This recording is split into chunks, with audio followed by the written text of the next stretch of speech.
তো হ্যালো বন্ধুরা, কেমন আছো তোমরা সবাই? তো আজকের যে বিষয়টা সম্পর্কে তোমার সাথে আলোচনা করবো সেটা হচ্ছে ডিজে ব্যান্ড। এই ডিজে ব্যান্ড এই কথাটা শুনলেই কিন্তু তোমার বেশিরভাগ ডিজে লাভারদের একদম পুরা অবস্থা খারাপ হয়ে যায়। তো আমি বলছি যে তোমরা সবাই দোষ দিচ্ছ যে ইউটিউবার গুলোর জন্য ডিজে ব্যান্ড হয়েছে, কিন্তু তোমরা একটা জিনিস ভাবো যে আজ থেকে 3 থেকে 4 বছর বা 5 বছর আগে কিন্তু ডিজের এইসব যেসব সাউন্ড সেট আপ গুলো এখন নাম শুনেছো, সার্জেন্ট, পঙ্কজ পাওয়ার, সেগুলা নাম জানতে হয় না বেশিরভাগ। কি করে জানলো? এই সোশ্যাল মিডিয়ার থ্রু। তো আর আরেকটা কথা হচ্ছে যে দেখো, যেমন এই বড় বড় জায়গায় যেসব গুলো কম্পিটিশন আছে, এই যেসব জায়গায় কম্পিটিশন আছে, এগুলো তারা কিভাবে ইনফরমেশন দিত যে আমরা আসছি ইউটিউব, ফেসবুক, সোশ্যাল মিডিয়া থেকে। তো মেন পয়েন্ট যে সোশ্যাল মিডিয়া থেকে এগুলা জানা গেছে।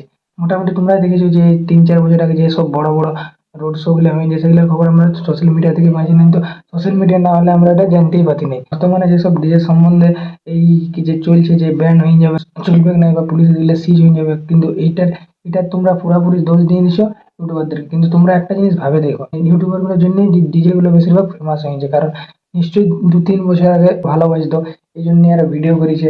আর এমনকি আমি নিজেও জানতি না যে মোটামুটি 5-7 বছর আগে এরকম ডিজে ইউটিউবারও থাকে। এই রিসেন্ট এই রিসেন্ট হরিদ্বারের কাপড় যাত্রা এটা গেল না সার্জেন, তখন থেকে আমি জানলি যে এতগুলাও ইউটিউবার আছে। তো আমি ওই ভিডিওটাই বলতে চাই যে এটা ইউটিউবারদের কোনো দোষ নয়। তোমরাই বলো যে যদি ইয়ারা থাকতো না তাহলে হয়তো জানতে হয়। মোটামুটি 3-4 বছর আগে আমরা জানতে যে ডিজে সার্জেন, ডিজে শশী আর গান বাজাই, এদের বক্স সেট আপ মানে আছে, কিন্তু এতটাও পপুলার, এত সুন্দর বাজে সেটাও নাই। কিন্তু এই অনলাইন বা এই সোশ্যাল মিডিয়া, ইউটিউব, ফেসবুকের মাধ্যমে জানতে পারলি যে এদের বড় বড় ভালো ভালো ডিজে সেট আপ আছে। এটা হচ্ছে একটা ব্যাপার। ইউটিউবার তাদের ফ্যান ফলোয়িং, পাবলিক বা কমিটি, মানে কাদের কাদের জন্য এইসব জিনিস প্রবলেমটা ফেস হয়েছে। তো তোমরা কমেন্টেই বলো যে ইউটিউবার যারা এইসব জিনিসগুলোকে দেখাচ্ছে, যে জায়গায় লাইভ প্রোগ্রাম হচ্ছে, পাবলিক, এই দুটার মধ্যে কাদের জন্য পুলিশ প্রশাসন আসে। এবং এই যে দেখো যে বড় বড় যেমন প্রোগ্রাম হয়, যেমন আমার যদি কি কি করা উচিত, কোনো কোনো জায়গায় দেখবে প্রোগ্রাম হলে সেখানে ভিডিও টিডিও করতে দেয় নেই, অ্যালাউড দেয় নেই।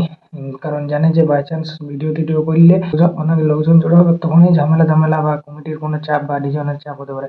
এটা দিক থেকে ঠিকই বলেছি, কিন্তু যে কোনো কোনো জায়গায় দেখবি এটা হয় যে হয়তো ভিডিও কর বা আজকে ছাড়িস না, আজকে প্রোগ্রাম হতে দে, পরের দিন ছাড়বি, তাইলে কোনো ব্যাপার নাই। তো এই জিনিসটা করলেও একদিক থেকে মানে রেহাই পাওয়া যায়। তোমরাই বলো যে আমাদের জন্যই, মানে আমাদের যেসব ইউটিউবার গুলো আছে তাদের জন্যই সোশ্যাল মিডিয়া ডিজের ক্রেজটা এত বাড়িয়েছে, নাই তো অত শর্ট করে জানতে পারছো না। তাই তোমরা এখন কি বলছো যে বড় বড় রোড শো আছে, তার আগের থেকে দেখা নিয়েছে যে এই জায়গাটা রোড শো আছে, ওইটার জন্য অনেক ভিড় হয়েছে, মানছি ওটার জন্য অনেক ভিড় হয়েছে, কিন্তু তখন সব দোষটা আমাদেরকে দিয়ে দিচ্ছ। কিন্তু মেন যে ইউটিউবারের জন্যই ডিজে গুলা ফেমাস হয়েছে। এমনকি ইউটিউবার গুলো থাকে মোটামুটি 50 কি 100 জন ভিড় করে পাবলিকে, তাহলে ওটা আমাদের দোষ কি করে হইলো? সব ইউটিউবারদের দোষ কি করে হইলো যে ইয়াদের জন্যই পুলিশ প্রশাসন ব্যান করছে? কিন্তু বন্ধুরা, আমি কথাটা ঠিক বললি কিনা তোমরা একটু কমেন্টে জানাবে। আর যদি ভিডিওটা ভালো লাগে তো লাইক, কমেন্ট, শেয়ার, সাবস্ক্রাইব করে দিও।